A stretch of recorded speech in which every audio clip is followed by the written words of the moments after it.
Hello, folks. This is Jeremy Greer, here to tell you about all of the amazing things over at patreon.com/Duckfeed.tv. A couple of bucks a month that goes a long way to supporting the show, the network, me, Gary, and all of the hosts on Duckfeed.tv. It's a great place to get some cool stuff. You can get access to the Slack. You can get episodes early. You can get all sorts of cool stuff. Check it out at patreon.com/Duckfeed.tv. Enjoy the episode. Here we have a young man, Scott Sumner.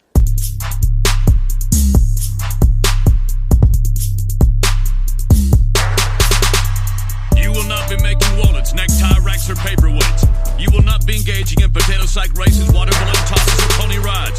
You will be taking 20-mile hikes, rappelling 200-foot cliffs, and crossing treacherous water with no more than a rope and all the courage you can muster. Do you read me? You will. Yes, Sergeant Hawk, sir. Yes, Sergeant Hawk, sir. Yes, Sergeant Hawk, sir. Yes, Sergeant Hawk, sir. Yes, Sergeant Hawk, sir. Yes, Sergeant Hawk, sir. Yes, Sergeant Hawk, sir. Dismissed. I'm Jeremy Greer. And I'm Gary Butterfield. And this is Days of Future Cast, the podcast where Gary and I are going through animated Marvel TV shows or movies, just about everything. We're on X-Men Evolution. We're in the middle of season 1. And Gary, can we get to season 2 already? Everybody told us season 2 is where it gets good, and I'm ready for the show to get good already. Jeremy, what if it doesn't? What if it doesn't? What if they're all lied to us? What if they all catfish? watched this when they were, 13 years old and they just have a fondness for it? I don't know. It's not a bad show at all. I feel bad that the last few episodes we've started out in kind of negatively like this, but boy, like they like today in the Today session, we're going to do Weapon X, and it's the most boring representation of Weapon X that I've ever seen in my entire life. It's just, I mean, like if you didn't know anything about it, I don't know that you would even be inspired to want to know more. Like it's just some of the most bland storytelling that we've done on this podcast. I figured something out about the show that's related to that during these episodes, because I mostly mainline these. I watched the first episode and I watched all three of the next three of them in a row that we're recording about today. Here's the thing. The X-Men animated series that we know and love, that we started this show for, was a show about adults aimed at teens. I think this just skews much younger. I don't think this is for like high schoolers. I think this skews like a lot younger than that. And that's maybe what we're picking up on, because that version of Weapon X is like very bland, very like toothless and stuff. The way the characters are portrayed, like I was just realizing, like, and this is embarrassing for me because it's pretty late to realize this in the series. They do not act like teens. There's no teenage energy to this.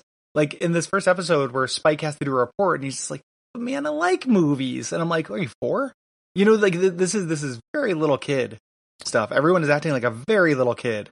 At least like middle school or younger. Yeah. Like the episode where they go to where they go join the military for an episode for some reason. Because it's very like summer camp. It like, very much very, is. like, yeah. It's like, but not teenage summer camp where everybody's like off finger banging each other and stuff. Like summer camp for kids is a thing, right? Like that is an aesthetic and kind of a mode. This is like very young. Like it is skewing very young, and the characters look like they might be like juniors or seniors in high school. Like Scott looks like he's a little bit older than a like a 7th grader.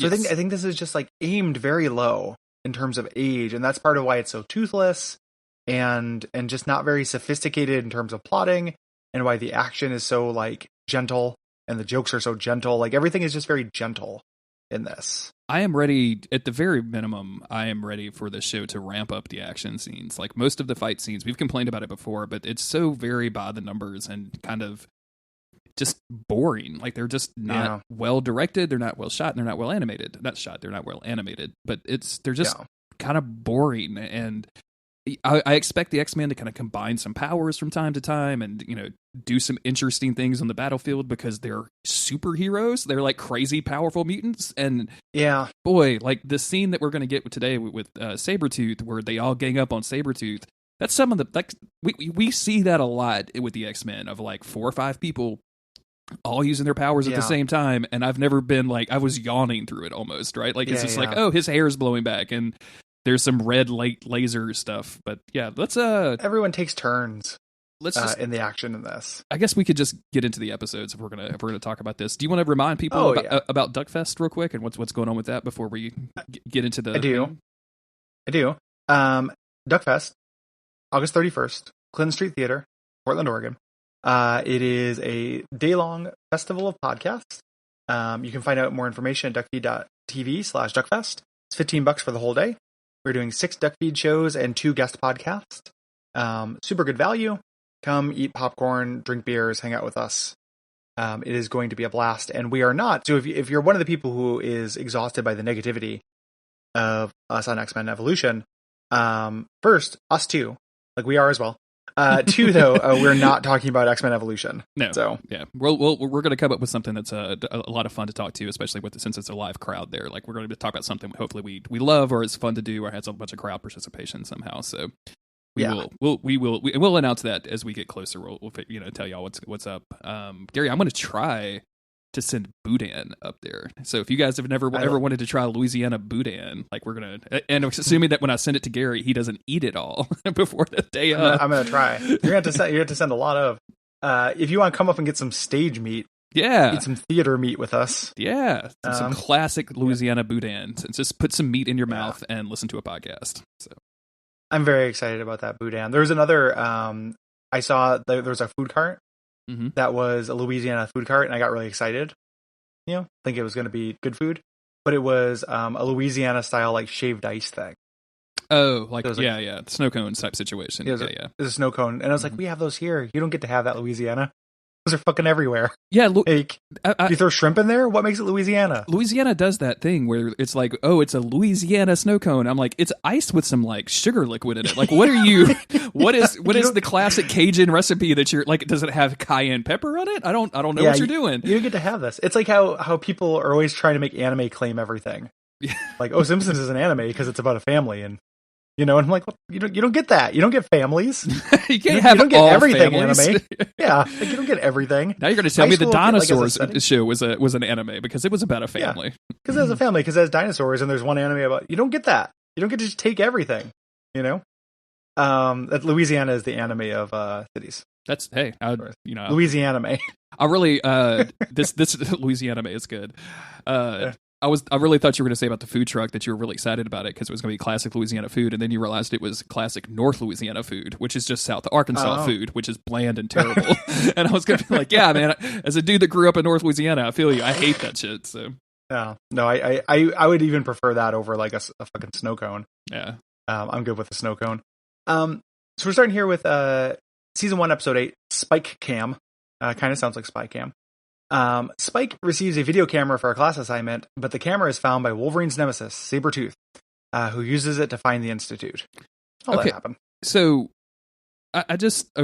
so a lot of things here, real quick. Is this actually how you spell Spike's name? Did I just miss that it was spelled with a Y? Because I've been using, like, all in my notes, it's Spike with an I, not with a Y. Oh, he definitely uses the Y. That is hilarious. That is very good. How do you not know where the Institute is, Sabretooth? Like, what? You've been there. Haven't you been there in this season? We've seen you be there. It's so weird. You've been there. Yeah. Yep. I mean, I guess Xavier keeps erasing his memory, but if that's his plan to hide the gigantic mansion, and he does it literally at the end of this one too. So we know what his plan is to keep Sabretooth away. What's hilarious is the episode after this, it's revealed that Xavier has been storing Juggernaut in like some immobilization goo and I'm like, why don't you do that to Sabretooth? Like, just put everybody in the paralytic goo. Like, what the hell? Put everybody in goo. Yeah. So we start out more goo. On the Bayville water tower that Sabretooth climbs and kind of looks around, and then very quickly go over to the classroom where Spyke has gotten a D on his report about Star Wars. And the teacher tells him it's because it's not about the movies, dumbass. It's about the actual space defense program. And I'm like, it just the same reaction that you had. Like, is this really a high school thing? Like, I know. Yeah. How would you be this dumb, Spyke? He's so dumb, and that's the reason why this seems aimed so low. Is that his intelligence level is just like nothing. There's a part like he literally says. I quoted earlier, but where the teacher is like, this is about the defense system, not those movies. And Spyke goes, but I like movies. And I'm like, well, so do we. So do I, buddy. We got that in common. But you're at school, okay? And you were made an assignment in your history class, your current events class. They probably weren't going to ask you about the movie. That's like a literature class at best. It's like a film class. Also, they would have probably said Star Wars the movie, and all the other kids would have been super hype about it. Like, yeah, how did you miss the context clues, you little idiot? How are you so this dumb, Spyke? How are you so dumb? You're so dumb. Why are you so dumb? And I get it's a kid show, but I'm saying that it's aimed lower than ordinarily. Like they're acting with a level of sophistication that's like less than any of the other X-Men things we've done.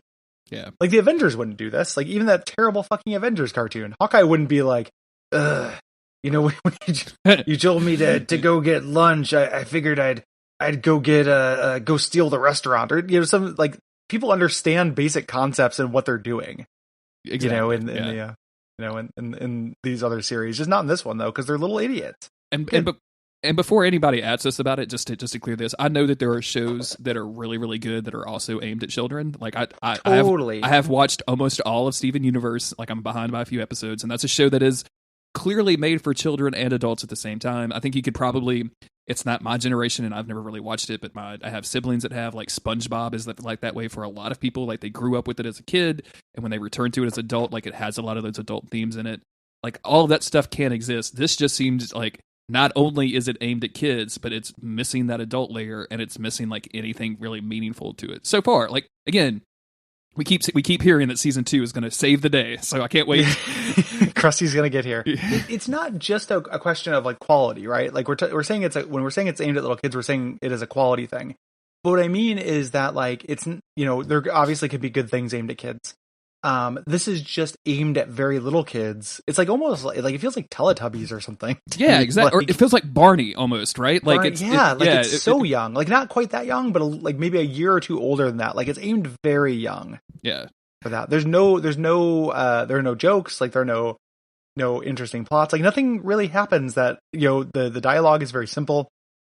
The characters are not acting with like any kind of like real complicated emotion or motivation, really. It's just skewed very young, and Steven Universe, like it is skewed young, but it's sophisticated. It's extremely sophisticated. Oh yeah. Adventure game. Very, very, sophisticated. There's a lack of sophistication here that's driving me nuts. Yeah, exactly. So he asked for extra credit because he says he's going to get a D, and he's like, Xavier's going to kill me. And I'm like, he's not your dad, dude. Like you have a dad. We met him. Like, what's Xavier going to do to you? It's inappropriate. But he asked for extra credit, and the teacher gives him a digicam so he can make his own movie about a current event. And the teacher says, current events doesn't just mean history. It means anything you care about. I'm like, I hate this. That's not true. That's silly. He immediately uses this. He goes to the window and like zooms in on the Institute, and then zooms in more, and then zooms in more, and then zooms in. I'm like, what the fuck is this camera made out of? Like super cam. Is this a Hubble telescope that the teacher just gave it to? I mean, what the fuck? But he forgot about that. Like, he zooms way in and catches Logan like entering the place, and this is revealed. We go to an intro, or no, Sabretooth is just watching this from above. That's right. Yeah. And then we go to the intro, and then we go back to the school where Rogue and Kitty are kind of having this weird rivalry thing that doesn't. I mean, it goes somewhere in this episode, but it's completely ignored in subsequent episodes. And it's kind of strange. Yeah. They're roommates. Like we didn't find. I think this is where we find that out. We do. They're roommates. Either this episode or the next one. Also, just to save ourselves some time later. Why are they roommates?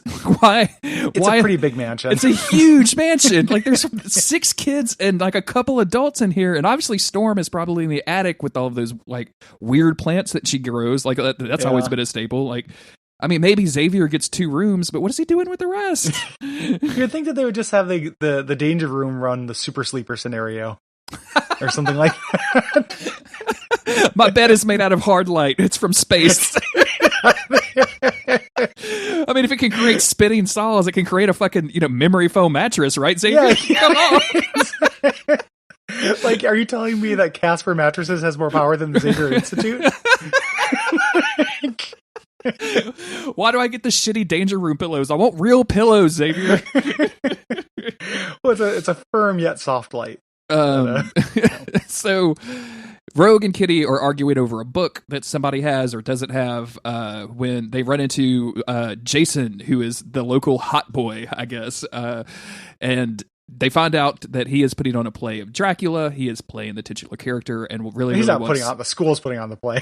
Whatever. He's not just like doing a private production out of his house. Yeah, I mean, Jason is the dude, man. Look how hot he is. He's obviously capable. Yeah, he is hot. Yeah, he has playwright hotness. So he wants Kitty, who is obviously crushing on this dude and acting very girlish, while Rogue kind of rolls her eyes at the whole situation. He wants Kitty to try out for it, and she says yes. And Spyke is like on the side filming all of this. Spyke has a weird porn director vibe whenever he's doing any of this.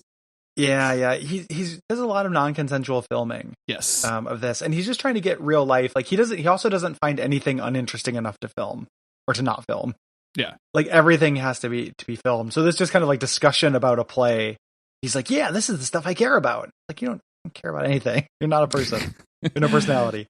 I also found the Dracula-ness in this pretty weird because Rogue was very clearly shown to be reading Dracula recently. Yes. So I thought I was like, oh, this is Rogue. Like Rogue likes gothic horror. She's going to be into this, but she's not into it except for to spite Kitty. Yeah. Which is really weird. Like this should have been the other way around, where Rogue was like, oh, this is my thing. Like I love Dracula. I want to do this. And then Kitty like has to spite him because she has the crush. But Rogue being agnostic to the fact that it's like this book that we've seen her reading just feels like a dropped ball for some reason, to me. Yeah.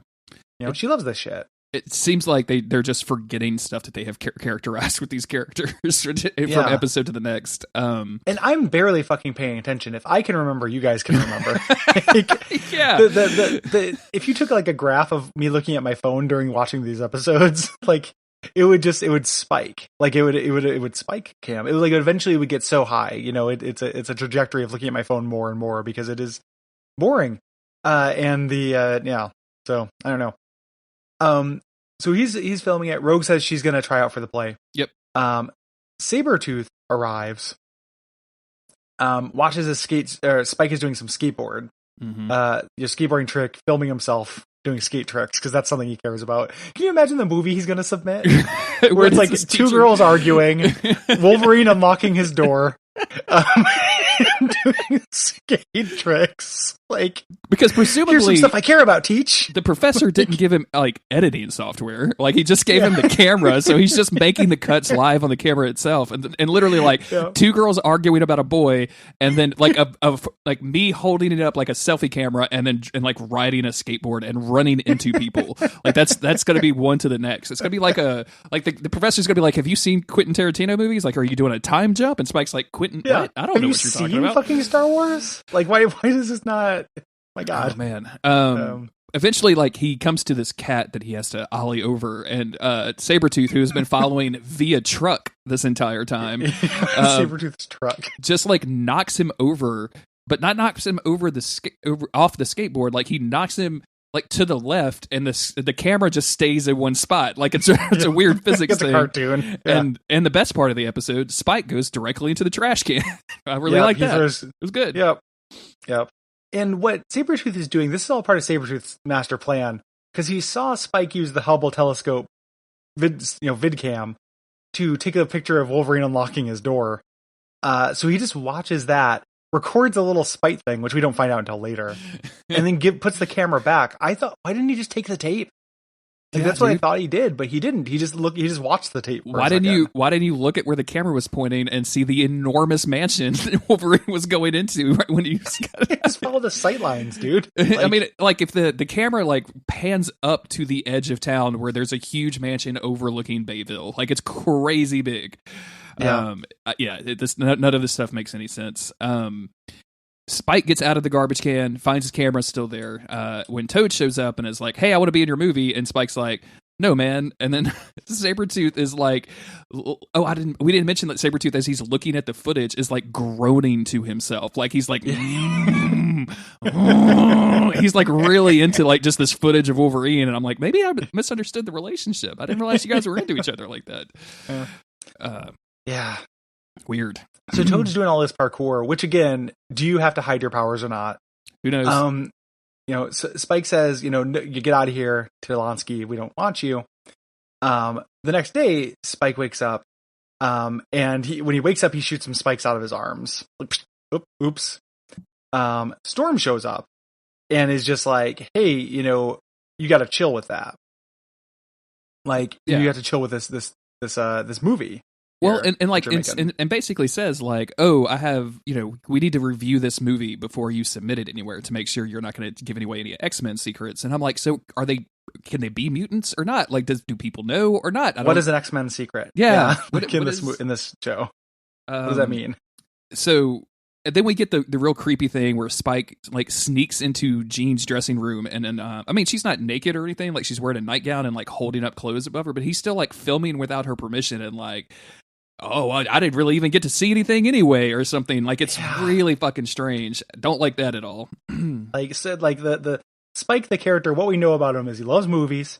He's hoping to catch some like fucking prepubescent bush and loves skateboards. And that's basically the note card that the writers were working off of. Yeah, totally. From here we go to Wolverine and Cyclops. Wolverine, they're doing some training, field battle training simulation number 7, which is basically like a bunch of turrets pop out of the ground and like shoot spiked stuff at these two while they run past it as fast as they can. I actually think like this would probably make pretty cool footage if he's chasing these two on a skateboard while they do cool shit. Like this is baller. Like this would be awesome. But instead, he just like Cyclops trips or gets hung up on a what do they call those things? Bolos or something? What do they call the? Like a bolo. Like a bolo? Okay. Yeah, it shoots a bolo at him. It's different from the tie, but it's very similar. It's just a bunch of bolo ties. Yeah, it's just a bunch of Texas oil barons pop up out of the danger room ground and just... When they canceled Deadwood, Xavier bought all of the costumes and repurposed it as weaponry to defend the X-Men. If you wait several years, you can actually get decent prices on these auctions. Click. Yeah, but that would require Xavier to talk in this episode, which doesn't happen, which is so fucking weird. So yeah. So he films Cyclops getting tripped up, and then he gets into the line of fire on these like crazy death saws. So Wolverine has to knock him out of the way, knock the saws out, and the saws like go careening wildly. One cuts off the head of a statue, and I'm like, do we really need this sharp of saw blades to do this? Did you guys forget you have a danger room? Why are you doing this outside? What is it with the danger sidewalk? Like you don't have to have the danger driveway. Yeah, and it shows all 3 blades going off, and there's this real like again just like frustrating editing thing because it shows one hit a wall, and you're like, okay, it hits a wall. It hits one chop off the head of a statue, and then there's like kind of a pause, and then it shows one chop off a branch. Yeah. And I was like, why didn't you do the head last? Because that's implying that Spyke could have lost his head from this. Well, and I don't care about that fucking tree. It's also like comedy has a rule of 3s, right? Like you could have ramped that up into something funny, and then the third one hits, and then you go right back to the thing, and it would have been funny. But this is just like kind of badly edited. Logan grabs this camera, hits the erase button, and then turns around and proceeds to watch what was on the tape. And I'm like, I don't know how this Digicam works at all. Hubble telescopes are fucking weird, y'all. It's got satellite backup to the Hubble Space Station. They sent this to fucking NASA. Yeah. Look at these cool skate tricks. So he sees Sabretooth. When Sabretooth took the camera, he watched Wolverine look at his address and then recorded himself saying, "Thanks, Spyke, for showing me where Wolverine's at." And and Wolverine, of course, goes apeshit here. Sabretooth shows up at the gate because now he knows where it's at. He took the long way here. His truck broke down. He had to push it. Of course, yeah. Tears up the gate, and I just had this moment. I was like, why are you scared? Like, Sabretooth can show up, but you're a team of superheroes. Like, Wolverine can take out Sabretooth. I don't understand why Sabretooth would be immune to Xavier just, like, erasing his memory like he does at the end of the fucking episode. Why are you scared? Why is this a problem? Yeah, I do not understand. Sabretooth is, I mean, I know he can be frightening, but like in the show as he's presented, he's kind of a low tier like mutant enemy. Like we've already fought him off once or twice. And now he's charging directly through the gates, and I guess, I'm remembering something from the earlier episodes where Wolverine said something like, "Oh, I've hidden the location from Sabretooth," or whatever. So maybe that's where all of this is coming from, but it's all just really poorly handled and bad, and have him fucking arrested. Yeah, just put him in the Juggernaut gel. Like, yeah. Like you don't just, you're a superhero team. This you're the most equipped people to deal with this on the planet. So they start fighting, and eventually, like they're going back and forth a little bit. Wolverine is kind of going into berserker mode just a little bit when the rest of the team shows up, and it becomes a group effort. So Storm starts out with like, I'm going to use my wind power and give him a strong gust. I'm going to muss up his hair. I'm going to mess up his fur. And then it's like, oh yeah, this is not working. I should probably use lightning, the strongest of my abilities. And then I don't know why I don't start with lightning all the time. Yeah. Is there any mutant whose weakness is the power of wind? Like, ooh, yeah, God, it's, you know, you're half the speed of a hurricane gust. Ooh. Yeah, I don't know anybody who's really getting that hurt by wind. Very weird. Yeah. Cyclops blasts him, but he keeps pushing past it because he's strong. Mm-hmm. Jean knocks him over a bench. But eventually, though, he just kind of leaves. Like, he's like, enough, but I'll be back. Logan chases him off, but loses him at the river, where he loses his scent. I mean, is that how that works? Like, this is such a weird fucking thing to happen. Like, he has like super hearing smells and like super hearing smelling ability, super hearing, super smell. Like, you know what I'm saying? I'm fucking. Yeah. I can't even super talk. senses. I'm so frustrated at this. Like, I think with real wolves, the reason why this happens is the wolves actually smell the ground that's there, but Wolverine has been shown many times just to be able to smell the air. Yeah. And stuff. So checkmate. And then also, he could go to the other side of the river and pick up the scent pretty easily. Like, I bet you Sabretooth did not like fucking lazy river back to his house. Also, he has does he have a house? He lives with like, Cornelius Van, war crime, science crime, up in the north actually. So I don't even know what he's doing here. He just goes and sleeps in his truck. Does he still have that truck? Does it go back to the... I don't know. Maybe, look, this could all be like a weird reference to Saturday Night Live, and he could literally be going to a van down by the river. Maybe that's what happened, because he went inside his Sabretooth van, and, with the wizard painted on the side, because Sabretooth is real fucking into wizards. And that's Wolverine hasn't seen that episode of Morph Night Live, so he doesn't know. Did we create an alternate universe where Morph was I can't remember that dude's name. Morph Michaels? Yeah, sure. He's responsible for all of the Saturday Night Live acting and like all of the good stuff from the late 80s, early 90s. Yeah. Adam Sandler being Morph actually explains a lot about those movies, to be honest with you. He would be a big good casting. So basically, Xavier and Wolverine, they do talk. Xavier does talk briefly during this. I forgot about that. They kind of talk about capturing Sabretooth and using a hostage to lure him out. And they're pretty hard on Spyke. Capturing someone and using a hostage to bring Wolverine out of the thing. Yeah. They know that he cannot fight Wolverine when he has all his X-Men backup. Mm-hmm. He's going to want Wolverine to go alone. You'd think Wolverine would just go out alone because Wolverine's not scared of Sabretooth, but like, okay, he's going to kidnap a kid. Spyke overhears this. He's real mad at the camera. He blames the camera. Like, that's the mental operating proficiency of Spyke. Is he sees all of this go down and is like, this is a bad camera. And I'm like, what are you talking? Why? It's like the end of Game of Thrones where the dragon sees the chair made of knives and says, "Oh, a knife did this," and burns the chair made of knives. It's definitely the knife's fault. Yeah, that's Spyke. That's the wavelength Spyke is operating on. Oh man, dumbest character on the show somehow. Really, it's surprising. So we go over to Rogue and Kitty, who are now arguing about who gets to listen to the Dracula soundtrack, which I'm dying to know what the Dracula soundtrack sounds like. Like, I gotta find out. To Oregon, and also I don't know. They seem very into it. They do, and the argument is also like Rogue is like, you've been bogarting it, this whole time or something. Kitty's like, yeah, I bought it. And like, why isn't that the end of the discussion? Like, it's hers. It's hers. You've been bogarting that shirt. Rogue? It's my shirt. What are you talking about? I don't bogart my apartment. I've been bogarting my computer, bogarting all my stuff for most of my life, We're not related. You can't just have stuff that's in the house. But Spyke finds him and is like, hey, I've got an idea. He puts a plan in motion, which is, boy, this quote unquote plan is crazy. But it starts with Rogue jumping on her moped. Kitty's on the back. Spyke is doing the Back to the Future thing. Yeah, Skitchin. That's what it was called. I forgot about Skitchin. Y'all forgot about Skitchin. Wolverine finds out that they left, and he's all freaked out. He yells at Cyclops about it. And then we go to this field where Spyke has convinced these two women to dance for him, to practice for the play, and dude, he's like, oh yeah, y'all got moves. Hey, Rogue, why don't you take off your clothes and touch Kitty? And I'm like, wait a minute, excuse me. To steal her dance moves. What did you Rogue say? is just standing there. Kitty is dancing, but Rogue is just standing there. And this exchange is very strange. Right? Like, I got my own style. And it's like, you ain't got no style. Like, they're just kind of going back and forth. And yes, this is a show because they presume, that Sabretooth is watching, right? Like, this is them trying to act as bait. Is it though? Like, I feel like I feel like Rogue and Kitty have no idea this is a bait. This is bait. Like, I feel like Spyke did not tell them about this. Spyke was just like, let me film you for practice. Yeah, I got an idea. It's that I want to jerk off later and I need help.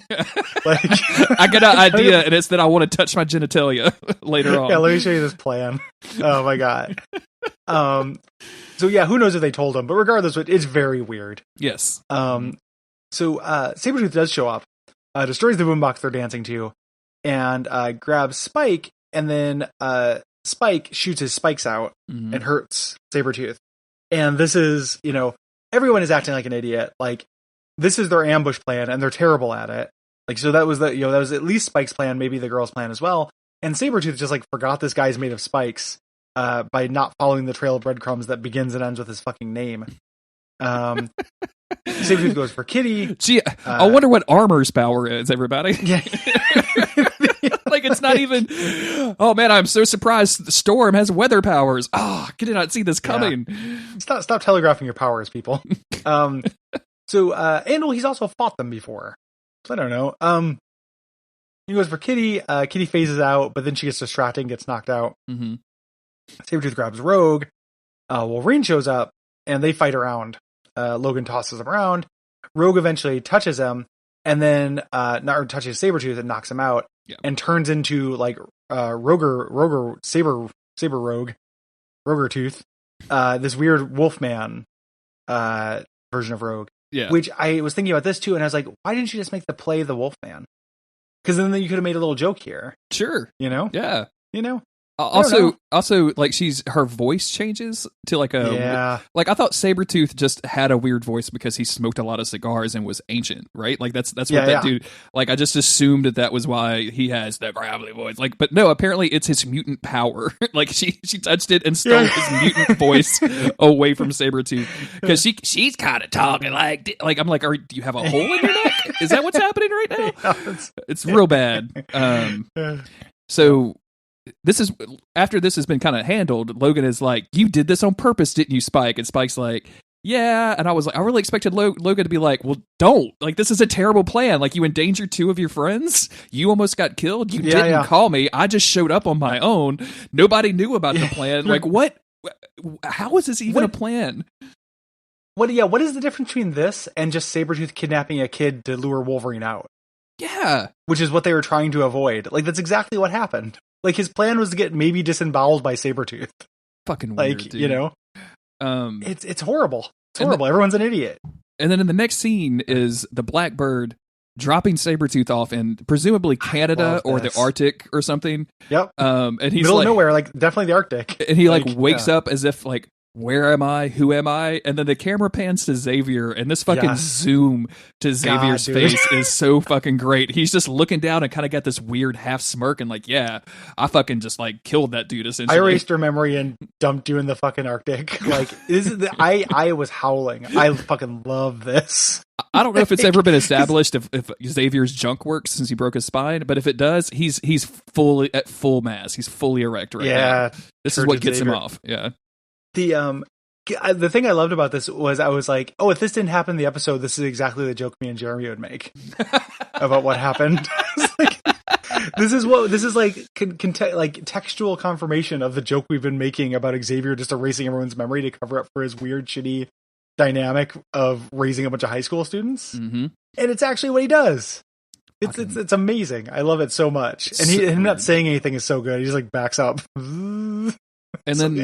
And then the final thing is everybody sitting down for the school play for Dracula. And then before the play can start, we see like what Spike's video that he submitted was. And it's it's just so bad. I can't even go through the scenes. Like there's a scene of Gene like getting undressed like in it, and he's like, "It's family," and I'm like, I have no idea what we're trying to teach kids right now. What are you doing? Yeah. Is this the reason that Brazzers has nothing but stepsister porn now? Is that what happened? Did X-Men Evolution poison the kids, and now they all can pay for porn? Yeah, it's boy, yeah. Wow.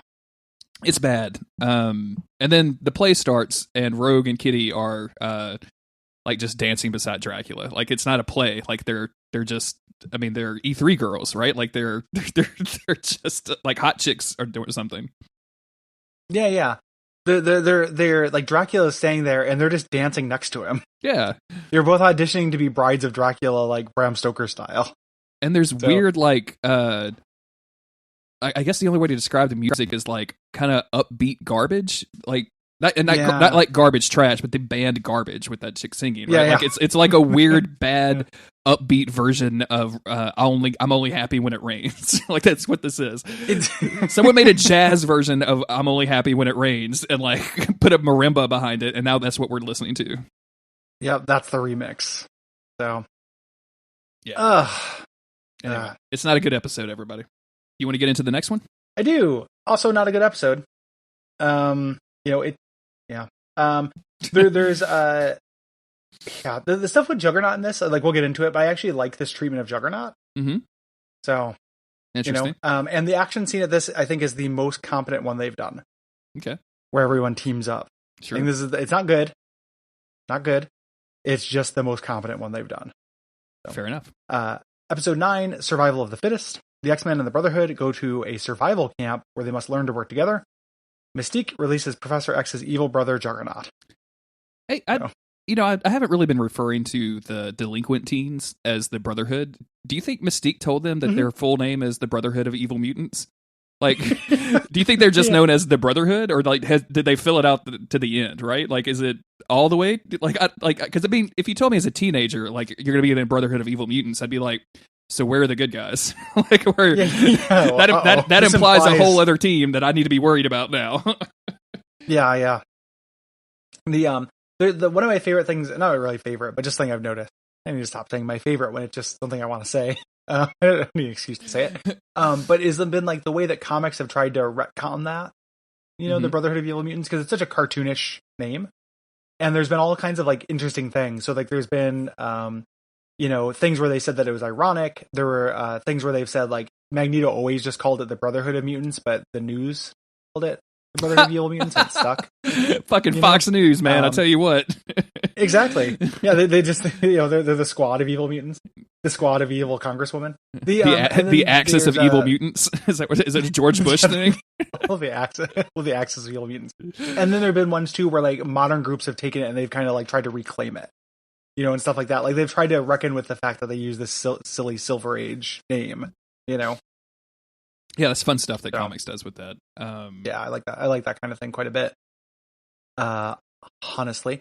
So we start off at this max security prison, where a cop enters a special cell, and they're going through lots of security until they get to this big guy who's in a vat of green liquid. Yeah. So we're like, yeah, hey, Juggernaut. I was like, oh, this is the Hulk because it's green liquid. Yeah. I just assumed it might be the Hulk. Well, and just kind of like the way that people are drawn here. Yeah. Like his just normal face, if he's coated with green, looks like a Hulk face because he's got such a broad, like the art style. Yeah. There. Kane is exceptionally ugly as in this representation of Juggernaut. Like every time he takes the helmet off, I'm like, boy, you can just hit every branch of the ugly tree on the way down, huh? Like Jesus Christ. He's got a real case of like wide face, narrow hips. Yeah. Also that. Yeah. I think his whole design is super bad in this. Like his helmet is 10 acres too big. Like it's fucking ridiculous. Yeah, so, when I said I like the treatment of him, it is not the visual treatment. So this is Mystique. Mystique lets him out and is like... Is the cop, yeah. Yeah, is like, hey, we want you to do this thing. And Juggernaut is like, fuck you, no. That's the part I like. She's like, I'm a deal maker. I'm here to make a deal. I'll let you out if you go do this thing for me. And he just shoved her out of the way. And that's the part of it I like, is he's just like, yeah, I don't deal. Yeah. You know, I don't give a fuck about you or whoever you work for. Like, thank you for letting me out and bye. No, thank you. Like, I love Juggernaut, who is just like, yeah, I do what I want. Like, fuck this. You know, I think this is a good treatment of Juggernaut. We go over to the survival camp, where a weird military instructor that IMDb told me is the same voice actor as Professor X in this show, which is I wouldn't have picked up on versatile. at all. Yeah. But he's basically like drilling into, like, it's very much the what the hell is that movie? Arlie Emery in Full Metal Jacket. Thank you. It's the Full Metal Jacket thing of where the sergeant is yelling at everybody. Now he doesn't talk about reach arounds or hand jobs or anything like that, but he, you know, he covers the basics. And he says that Scott, because of his scholastic performance, is going to be the academic is going to be the group leader because of his academic achievements. That's what I'm trying to say. Yeah. I don't think any of the X-Men are really into this. Like, Jean is kind of into this because she basically does whatever Xavier wants her to, but the rest of these kids are like, can we just go the fuck home? Like, we have a danger room. Why are we here? Yeah, I don't actually understand what the point of this is. The whole idea is that they're supposed to be learning a lesson about not using their powers. Mm-hmm. But then they don't learn that lesson and it's fine. Yes. And they go off to deal with an unrelated threat that we just set up, which is Juggernaut. Yeah, where they absolutely have to use their powers. So, and is this a thing? Do you send kids off to like have a drill sergeant yell at them to like climb a mountain? Is this real? Like summer camp was not this, but I mean, not survival camp or anything, but like it was definitely you need to go learn. Like Boy Scouts is kind of this thing. Like if you, I don't know if you ever did the Boy Scout thing, but they would have like, you know, weekend camp things where you would go out. No video games were allowed, or Game Boys, or whatever they called it in the last episode. Like, you know, so you had to go out and learn how to start a fire, and you know, not touch another dude's penis because you're definitely not gay, or they throw you out of the Boy Scouts. Stuff like that. You had to learn, you know, how to repress your sexuality and how to start a fire. I'm sure that they have survival camps like this for kids now, like with the way that prepper stuff goes. I'm assuming that some poor 13-year-old nerd is getting forced to go live in Hell World for a summer so his dad can like pat himself on the back about it. But yeah, fucking sucks. Yep. Rogue is like, hey, who knows how to hotwire a bus? I'm getting out of here. Which I love the idea of Rogue just stealing the fucking school bus. I love the idea of Rogue kind of being the bad kid on the good kid team now. Like ever since that weird episode, she's like, she's kind of been like, she's definitely on the X-Men, but she's also kind of a shitty X-Man. So yeah, full of sass. I love it. Blob is like, hey, I should be the group leader, and everyone's like, you're a fucking crazy person, Blob. What are you talking about? I think Avalanche even says like, you can't even spell scholastic achievement. Like, what the fuck are you even talking about? Yeah. And Avalanche actually has a pretty good idea here. He's like, yeah, let's not go beat them up. Let's go beat them at what we're doing. Let's like show them out so that they're not the best kids in school. And I'm like, hey, props to you, guy whose name I've already forgotten. Shitty Avalanche. Like, even though it's weird that Avalanche is positioned as the Cyclops of the other team. Oh, like, Avalanche is definitely the leader, which is very strange. Well, I mean, out of the group, right? Like, I mean, it's not going to be Toad. It's not going to be Blob. I've already forgotten who the fourth person is. There's got to be one of them. I forgot who it was. Yeah. Who's the other mutant? Quicksilver. Thank you, Quicksilver. Jesus Christ. Yeah. So back at the Juggernaut hole, this is where Mystique gives him the helmet and he pushes her down the stairs, which is great.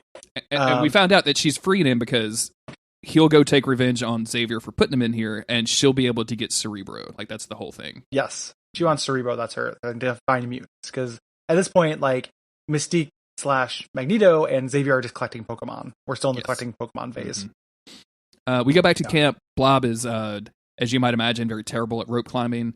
Avalanche and Cyclops kind of developed this rivalry where they're, you know, chasing each other. They get to some boats in a river, and Avalanche uses his powers to knock Cyclops out of the raft. And there's this whole scene where, you know, Jean stops Spyke from using his spikes to blow up Avalanche's raft, and saying, you know, and Jean's like, we're out here not to use our powers, and Cyclops is going to deal with this, you know, the way that a leader would. And instead, Cyclops just blows him out of the fucking raft with his eye beams. And I'm like, fuck yeah. Yep. Jean needs to be group leader. Like, how the fuck is she not the group leader? I know, yeah. There's a lot of talk about like how they have to learn how not to use their powers, but the message of the episode is they need their powers to save their home. So I think the idea here is like, all that was stupid, and you should just use your powers to accomplish games and stuff, you know? Mm-hmm. So they're kind of yelling at each other at this point. There's a scene, there's a thing that happens a lot in this series. It happens here too. I forgot to mention it, right? So like when they first show up in the bus, Spike's like, I'm a city kid. I don't like this. And there are all these scenes where it felt like the director just told all the actors just to kind of make up dialogue for a while. So you end up with all the kids talking at once, like no one is listening. Mm-hmm. And at that point, Spike says, "Why didn't they tell them I'm a city kid?" Which, again, being the dumbest fucking character on this show, like he thought they would tell the survival camp guy, "Hey, just so you know, that one, he's a city kid. Yeah. So he's not going to want to do all this stuff." Yeah, so yeah. Just to believe it or not, guy from the military, some of these teenagers won't want to do this work outside that you're going to make them. Some of them will not want to exercise. And the drill sergeant's like, you realize I'm not a child, right? Like, I've done this. I've got a hat with 2 stars on it. That's some kind of form of rank. Yeah, this is an applet of some sort. I did love his hat with the 2 stars. I got a guy told me today, this is apropos of nothing, but he was like, if I have an engineer sitting in front of me and he's telling me something, and trying to get up in my face or something, I'm just going to tell him, like, I don't care what kind of piece of paper you have, but if a guy sits in front of me and he has 2 stars on his collar, he earned that. And I'm like, oh, I'm in a military situation. Okay, cool. Uh-oh. The engineer went to school for like 8 years. Okay, cool. Just making, okay.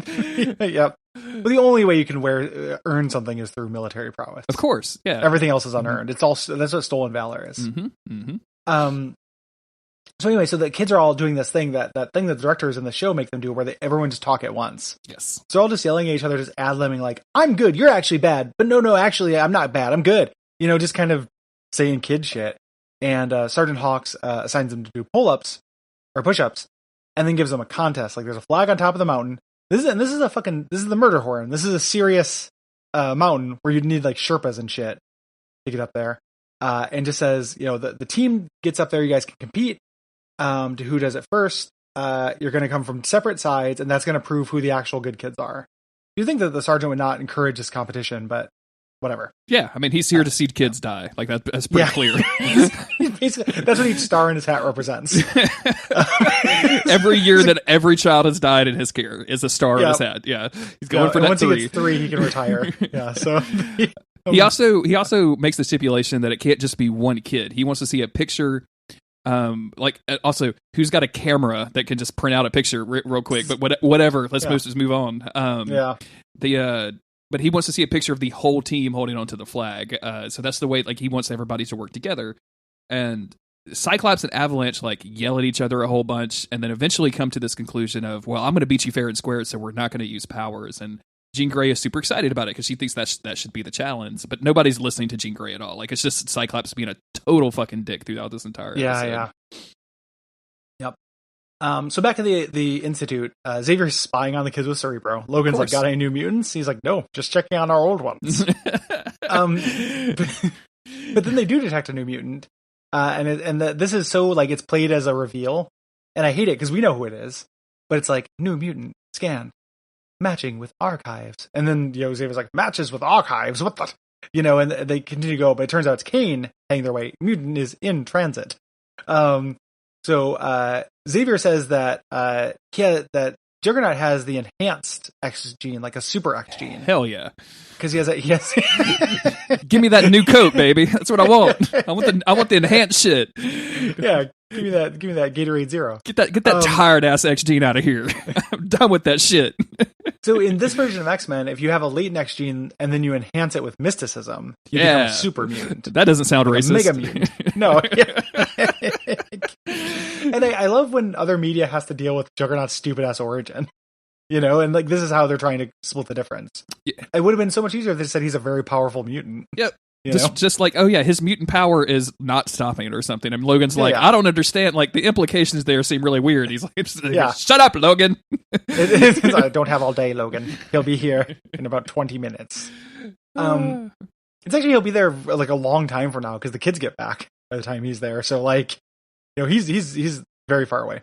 Well, he has to walk in a straight line, right? Like he's gonna be walking he does walk. Yeah. Some police cars show up and Juggernaut just fucking murders them, knocks over their cars and crushes their heads. This is where his design really fell apart for me. So he's got the helmet on, and like you mentioned, like he's got an extremely huge upper body that goes into the narrowest waist possible, and then he's got some fucking thick legs, like, you know what I'm saying, thick legs, and it just looks kind of awkward and bad. And his helmet is not really textured at all. Like if you think about the original 90s animated series, like when we saw the Juggernaut, like it actually had some form to it. Like this just feels like, I mean, it just feels like a blob. Like it's just like a here's a round object with no texture or shading on it, so it just looks flat and dumb. Anyway. Yeah, it looks bad. Too top heavy. Yes. We go to camp. Cyclops and the X-Men are running towards the mountain. All the other X-Men are like, this fucking sucks. Like nobody wants it. Why do I have to do this? Yeah, like I mean, we're trained to be superheroes. This is the dumbest shit I've ever done. You know. Rogue is like, can we go back to like thinking I'm a villain if I don't have to be there and I don't have to do this? Like, can we run the danger room situation where you had to shoot me? I would rather do that than this. The Brotherhood go up the mountain. Blob is like carving a path there. Storm is flying the Blackbird, right? And the way that she's trying to stop Kane, slow him down, is by making a lot of fog, and everyone thinks this is a great idea. Like Xavier's like, yes, if he can't see the mansion, he can't find it, you know, or something like that because of her fog powers. And I'm like, I just wish that the writers had just been like, shoots lightning. Yeah, you know, for Storm. Like I know she does more than that. I know it's more complicated than that. But like their attempts to be more creative with the powers have all been dumb as hell. Or shoots lightning, causes a flood. Now he's underwater. Like I mean, it could be there could be all manner of things. The fog thing, I guess, like the idea so that nobody else will find Juggernaut, and I guess that makes a certain amount of sense because Xavier knows that he's the only person. But the sequence in which she does it, like she flies the Blackbird, puts it on autopilot, and then gets on a little platform that just raises her to the roof of the Blackbird. And I'm like, can Storm not fly? Haven't we seen Storm fly? Why is she in the Blackbird? Like, presumably she can just fly. Like, why are we doing all this other stuff? Yeah. Anyway. It's dumb as hell. Yeah. So Xavier explains he's the only one that can stop the Juggernaut because assuming that he doesn't have his hat, that he can hit him with Psychic Blast, and that'll eventually wear him out so he can put him in the green, not moving goo. Juggernaut causes a train crash, and then we go back over to the survival camp where Blob and the Brotherhood crew have found like this entrance to a abandoned mine shaft with the word danger written on it in like 17,000 point font. Yeah. And they're like, let's go in here, everybody. And Toad's like, I've already been back. There's a shortcut. Yeah, he there's a ladder that goes up, a set of stairs that goes up. He says, so they're going to cheat. Mm-hmm. At the same time, Cyclops decides to cheat. He says, Kurt, like, hey, check and see if the flag is up there, which isn't very much of a cheat. And he's like, Jean will be mad, but I guess I'll do it. No one's happy. Like, this is a bad morale moment for the X-Men. Yeah. He goes up there. Spyke secures this rope for them, and they're going to go climb it. But Jean shows up and is like, I'm not going to do the rope. I'm just going to start climbing this mountain. Yep. She's not going to cheat. She's principled. There's a part earlier where Xavier says he sent them to this thing. Like, Wolverine says something like, is this a no powers kind of situation? Did you tell them no powers? And Xavier says, well, I thought that they would come up with that on their own. Charles, they're fucking teenagers. Like they're not gonna do this to themselves. Like, I mean, Jean will, because she's like, I mean, Jean is like, you know, Jean Grey, so she's already 87 years old. But like, the rest of them are just going to use their powers because I have to imagine it's fun. Like, it's got to be kind of cool to use a mutant power, right? Super fun. Like, if you were Quicksilver, that you wouldn't do anything slow. No. It'd be really fun.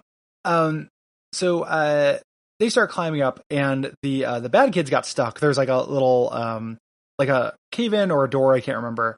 And Toad's like, well, I figured you could just shake things up. And Avalanche uses his powers. And I just want to say again how much I hate how Avalanche's powers are portrayed in the show, which he just stands there and his eyes roll back in his head and everything shakes. Yeah, it's like, I would have preferred waves come out of his hands or something.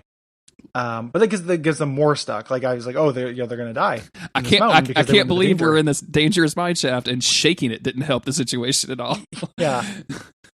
He's trying to get the Spyke Awards for the dumbest character on this fucking show. The Brotherhood really needs a danger room. Like, it's just that's what Mystique should be trying to steal, is the danger room. That's the Reaper. They just keep using the gym and they just keep shooting hoops. And it's like, it's not actually training them for very many situations. So Blob plays a mean game of dodgeball, but Yeah. Avalanche doesn't know how to use his powers. Today we'll be doing pickleball. So the X-Men get very close to the flag, but the mountain starts shaking here. Mm-hmm. Spyke falls off. Jean has to catch him. So again, using her powers. And Cyclops is again being a huge dick. It's like, levitate us to the top. I demand it. Jean won't do it. Yeah, because she's like, this is not a life and death situation, and I would expect a group leader to understand that. And I'm like, my dude, you were given way too much thought. Like, Cyclops has not put this much thought into this situation. So No. Rogue finds the bad kids, finds out that they're in there, and they decide to save them. Yeah, and just like that, Scott is a good guy again. So like the rest of this episode, we're not going to do any more character development with Scott and will he, won't he use his powers to succeed in the task. He's like, oh no, we're going to save these kids, and then that's it. We're done. Yeah. So Xavier is still talking about Logan. Like, they're just acting like they have nothing they can do about it. This inevitable thing is approaching. Mm-hmm. He has to be locked away for his own good. He eventually arrives with Mystique. Logan tries to hold them off, but fails. Yep. Like it's not a very even fight. And Juggernaut walks directly through Cerebro, destroying it. I love it. One of my favorite parts of the episode, besides him pushing Mystique down, is him just literally walking through Cerebro not noticing at all. Fuck this. He's like the protagonist of Doom 2016. Exactly. Fuck all of this. Yeah, I'm done. I'm mashing through all this dialogue. Do not give a shit about your villain speech. I'm just here to kill things, and I'm gonna do it. Yep. I'm done. Yeah. What if they reveal in Doom Eternal that you were actually playing Juggernaut? Weird crossover with whoever owns X-Men right now. It got the X-Men license. It would definitely be better. Very, very surprised. Be better than that Avengers game that Square is making. So, yeah. Probably, likely, which is a bummer. Yeah. Mystique's really mad. She's like, hey, you destroyed the thing. She picks up this like crushed Cerebro helmet. And he gets really mad. He knocks her out. Because again, I kind of love Juggernaut on this. Like, fuck this shit. Mm-hmm. Cyclops is rappelling down to save the bad kids. And of course, this turns into a race to save them. Yep. All bets are off as far as powers. So Quicksilver and Kurt both go for the flag. But then the Blackbird arrives to pick them up. So it's like, hey, we have real shit. Like, stop this clown garbage. We have real things to do, actually. Remember what you are?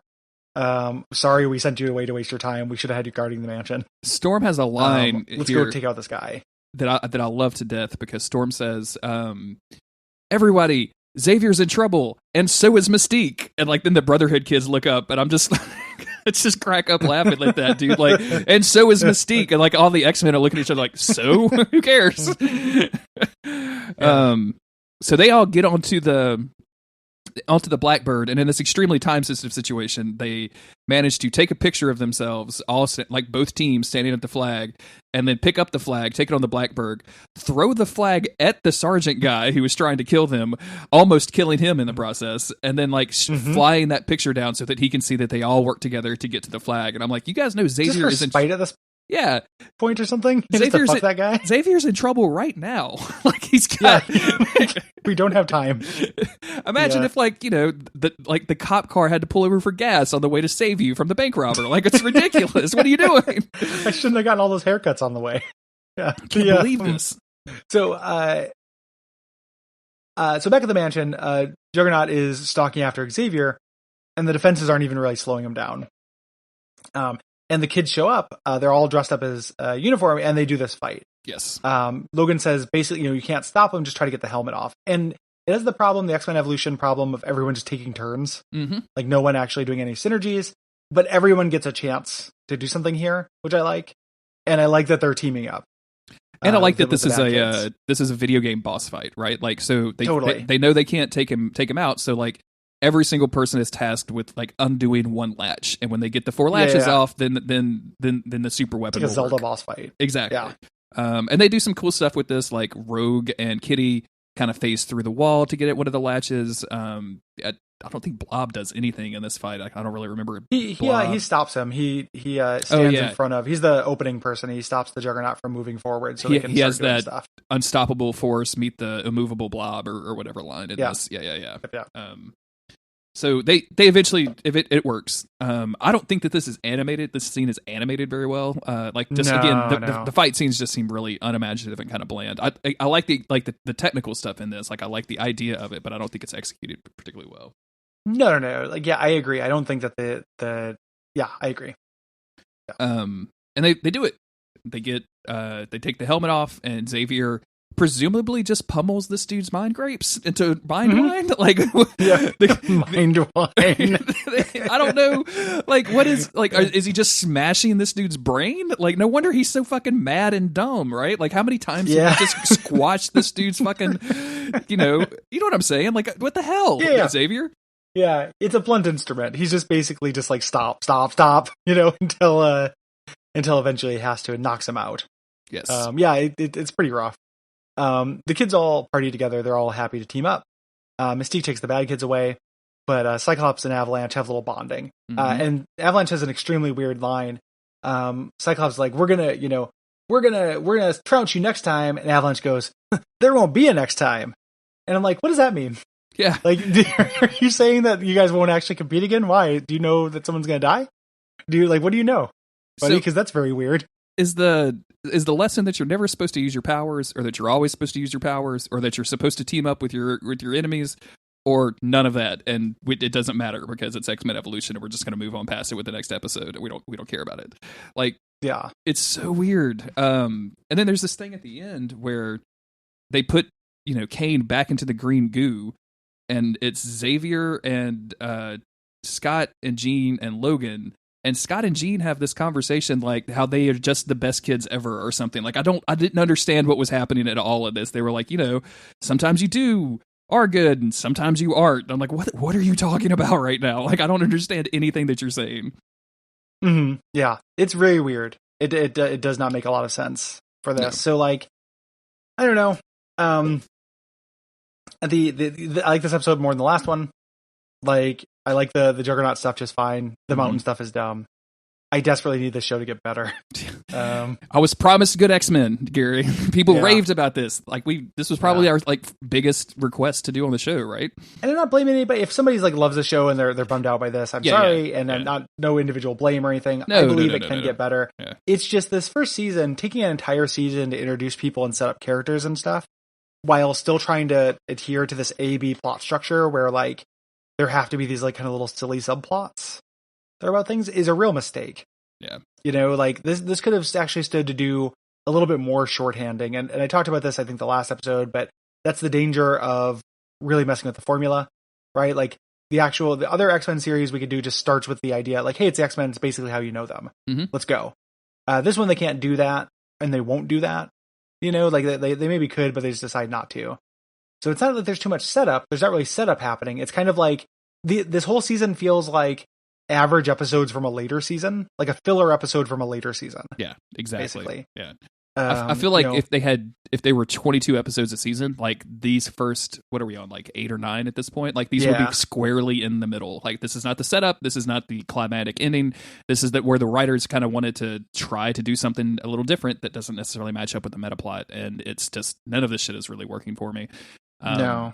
And again, the show keeps forgetting about characterization. I feel like in the last couple of episodes, Cyclops was really learning to be a serious team leader and also but not be too serious. And then none of that is here. None of that is reflected. Yeah. Kurt's wackiness from that episode that we just covered, not here at all. It didn't happen here. So you can't, it is good to have these little characterization beats, but if it doesn't stick, it doesn't matter. Exactly. And, it's not good if it doesn't stick. Yeah.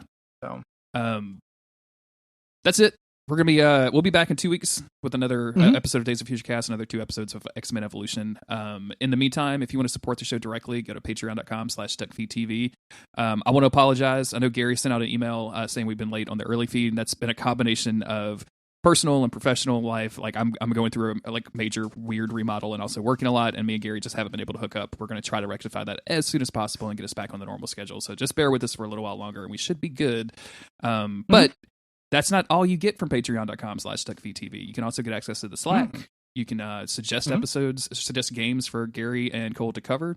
I'm sure there's something else in there that I'm forgetting. Irresponsible amount of bonus shows. A huge amount of exclusive content. Like, I mean, if you turn on that fire hose in your RSS feed, like, be prepared because it's a lot. We put out a podcast basically every day.